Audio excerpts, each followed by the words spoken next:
Hello everyone and welcome back to the channel. As you guys saw from the title, in today's video we'll be talking about the best trio queue lineup that can help you carry more ranked matches in Arena of Valor. A few days back, we conducted a poll in the channel and a lot of you guys have been voting. So these are the results for the poll. So as you can see, the most votes have been given to support, mage and jungler trio. So this lineup has received the most votes and the second one goes to support, jungler and marksman. Only the mage and the marksman have been replaced. So in today's video we'll be talking about the actual best trio queue lineup and I'll also explain to you guys why it is the best one for carrying more matches. But before we talk about that, first let's talk about the job of every single role in the game. So commonly there are 5 different roles in the game. They are the DS laner, the mid laner, the jungler, the support and the AD laner. So now let's go over them one by one and we'll talk about the actual roles that have to be played by every single one of them. So let's start things off with the DS laner. So the DS laner is arguably the least impacting role in the game. So there are a few things that you can do as a DS laner and the primary one is to split push. So split pushing means if a team fight is going on somewhere, for example in the abyssal lane, the DS laner should be focusing on taking all the towers in the DS lane. He, instead of joining the fight, will be focusing on destroying the towers in the lane. So if you are playing heroes like Omen, Florentino, they are very good at fighting 1v1 with the enemy DS laner. So you can either kill them, or if the enemy DS laner is like a hero like Superman who can do a lot of rotations, when they are away from your lane, you have to focus on destroying the tower. However, there are some exceptions for heroes like Richter and Superman because they have a lot of mobility and they can clear the waves quickly and then rotate to the middle lane and put pressure on the enemy mage. So this is also something that can be done by DS laners, but only if the DS laner is very fast. So for example, it's heroes like Superman. So in this case, you can also carry the game to some extent, but usually the primary role of the DS laner is to split push. So we can come to a conclusion that the role of a DS laner doesn't involve a lot of rotations. So next we are going to be talking about the role of a mid laner. So just like the name suggests, the middle lane is located in the center of the map. Therefore, the middle laner has a lot of advantages when it comes to rotations. So, they can either go to the top lane or the bottom lane because the middle lane is located the closest to both the lanes. So, if you are an AD laner, the DS laner is very far from you, so it will take a lot of time and you will be missing out on a lot of gold if you travel that far. But for a mid laner, they can either go to the top or the bottom and both of them are at equal distance to them. So the primary role of a mid laner is to deal damage and provide crowd control. So mages are usually played in the mid lane and in the early and the middle games, the mages have a lot of damage compared to the marksman because the opponents will be building magic defense on their build only later in the game. So in the early and middle games, the mages deal more damage than the marksman. So we can safely conclude that the role of a mid laner has a lot of rotations.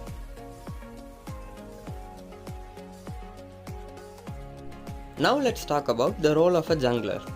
So as most of you probably know, the jungle role has the highest impact among all the other roles in the game because the jungler will constantly be rotating to different lanes after clearing their jungle. Now the most important advantage that a jungler has above all the other roles in the game is that he doesn't need to worry about defending a tower or clearing the minions in a lane. Instead, he can focus on rotating to all the lanes and clearing his jungle as well. So, this opens a lot of opportunity for him to gank different areas of the map and he can put a lot of influence in the game. So, we can safely conclude that the jungler role involves the most rotations among all the roles in the game.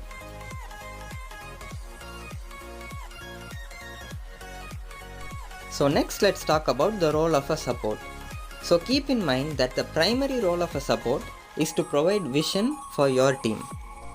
So as a support, instead of staying in the abyssal lane and trying to protect your marksman, your job is to rotate to the middle lane and the abyssal lane constantly, thereby providing vision for your team so that your mage can safely rotate to the abyssal lane for ganks. So the role of a support also involves a lot of rotations, and in some cases the support also roams with the jungler all the time, and they can make a lot of plays happen that way. Also, there are a lot of other things that you should be doing as a support, but for our video we are only going to consider the fact that the support has a lot of rotations. So now let's talk about the final role, and that is the role of the abyssal laner. So marksmen are the heroes who are usually played in the abyssal lane, and this lane has the least amount of rotations compared to all the other roles because the marksmen don't have any damage in the early and middle game. So even if they rotate to other lanes, it is not going to change anything because they don't have crowd control, they don't have damage. So what you have to do as a marksman is to stay in your lane and try not to die.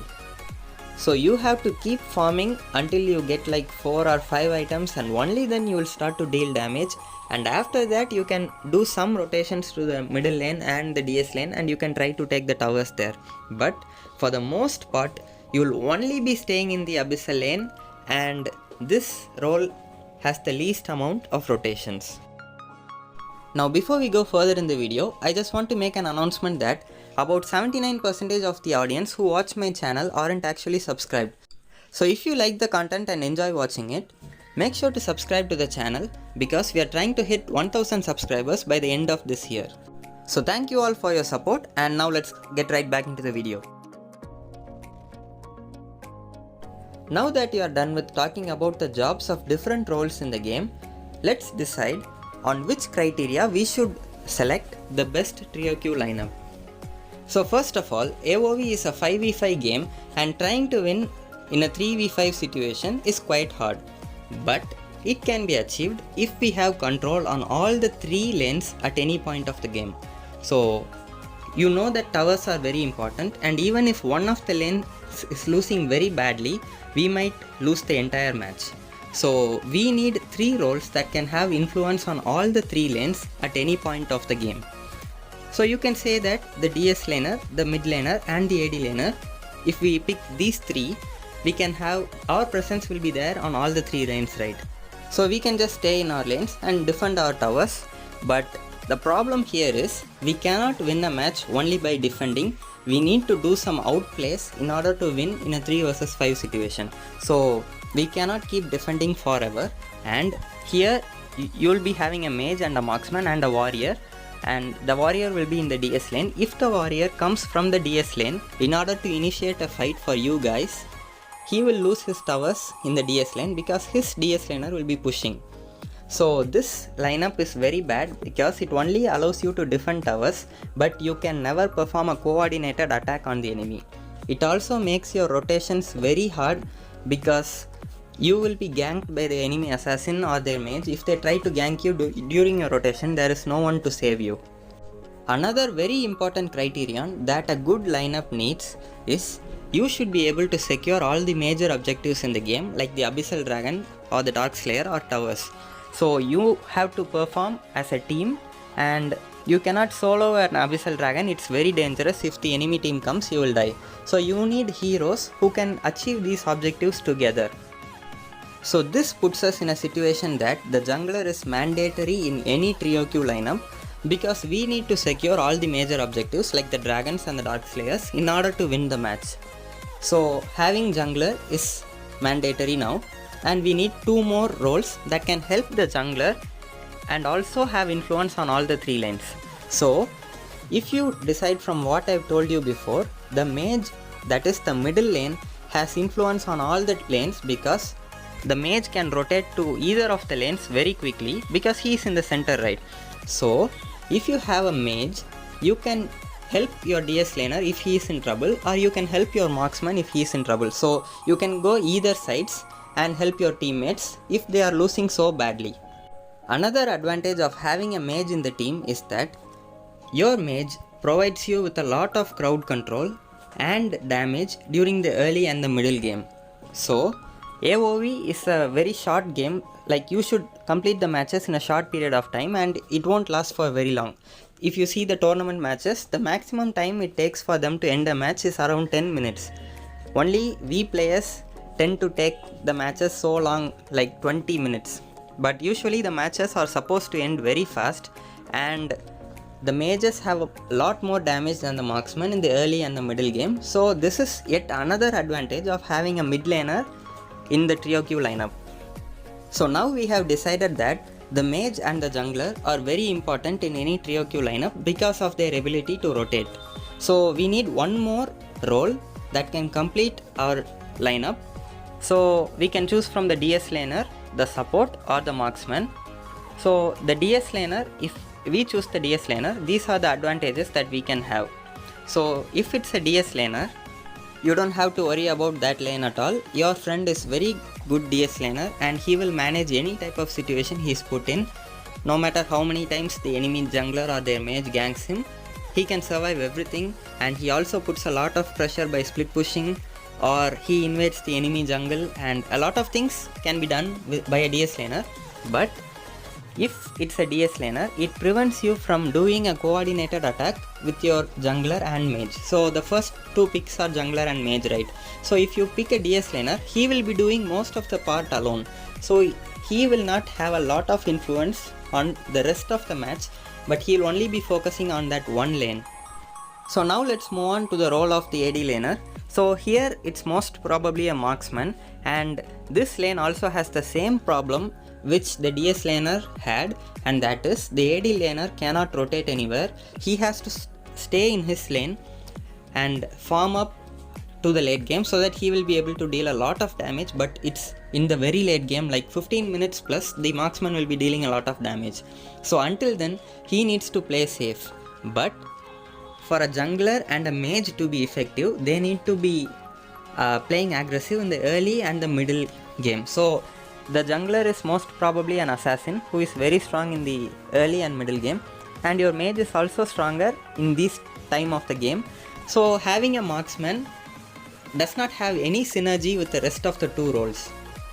So marksman is strong in the late game, your jungler and your mage is strong till the mid game. So this prevents a very good synergy, and this can be a lot of hindrance when you try to carry a match in 3 vs 5. So a marksman is basically useless unless he has like 4 or 5 items, and only then he'll be dealing damage, and he also doesn't have any crowd control in order to help your mage or your assassin perform in the early and middle game. So marksman is not that good of a pick for the best trio lineup. Now let's move on to the final role that we have, and that is the support role. The support role is one of the most underrated roles in the game because only the support is strong from the early game till the late game. So the job of a support, like I said before, is to give vision, and that is very important throughout the game. The support also has a lot of crowd control, but the biggest advantage that a support has is that he is independent. He doesn't need to stay in a lane and clear the minion waves. He doesn't have any lane, so he can go wherever he wants. So this opens a lot of opportunities, which allows you to go with your mage or with your jungler wherever they go, and you can make a lot of things happen with your crowd control and by providing vision or support items. So if your jungler is taking the abyssal dragon, you can go there. You don't need to worry about any lanes, and your mage, if he is coming from the mid lane to the AD lane, you can go there and escort him, so he can be safer when he is stronger. Like in the early game and the middle game, the mage is strong, so you can protect him during that time in order to help him play more aggressive. So these are the perks that you get if you have a support as the third role. Therefore, the best trio queue lineup that can help you carry a lot of games is the support, mage and jungler lineup. So now I'll tell you in brief about the advantages that you get if you have this lineup. So the mage can go to the DS lane or the AD lane in order to help those random teammates if they are not doing very well. So if the DS laner is bad, the mage can keep rotating to the top lane and help him out. If the AD laner is bad, he can come down and help him. So he can go either side and help them, and the support, he can go with the mage wherever he goes. So this allows the mage to rotate freely, and the support also helps the jungler engage or tower dive or whatever he does. He can help him with his support item and his crowd control abilities. And the jungler, he will be having the most XP and he will also be having the most gold most of the time. So he is also independent and can gank any lane that he wants. So around 40% of you guys have already voted that the support, mage and jungler lineup is the best, and around 30% have also voted for the support, jungler and marksman lineup. So I'll tell you guys the advantages of having that lineup. So that lineup focuses on late game, so you have to help your marksman farm up, and when he is fully built, he will carry the game because the marksman deals the highest damage among all the roles in the late game. So he can do more damage than the mage, but this lineup only works if you are able to stall the match until it's late game. So ideally you would want to win the match by around 12 to 13 minutes, but this lineup only performs well after 15 minutes. So I would say that the support, marksman and jungler lineup is the second best lineup, and it's also a late game lineup, but overall the best lineup goes to the support, mage and jungler lineup. So if you guys have any other suggestion on other better lineups, please let me know in the comments section. But in my opinion, and the opinion of most of you guys, is that this is the best lineup, and I wanted to make a video explaining why this is the best and why you should use it, and that's why I made this video. So you can surely try this out in ranked matches in the future, and I'm sure it will work well for you. So that's it for today's video guys. I hope you all found this video informative and helpful, and if you did, make sure to smash the like button and the subscribe button. We have a lot more content like this coming out in the future about the items and enchantment and arcana, and we are also trying to hit 1000 subscribers by the end of this year. So if you like the content, make sure to subscribe to the channel to show your support. I hope you all have a very nice day, and I'll see you guys in the next video.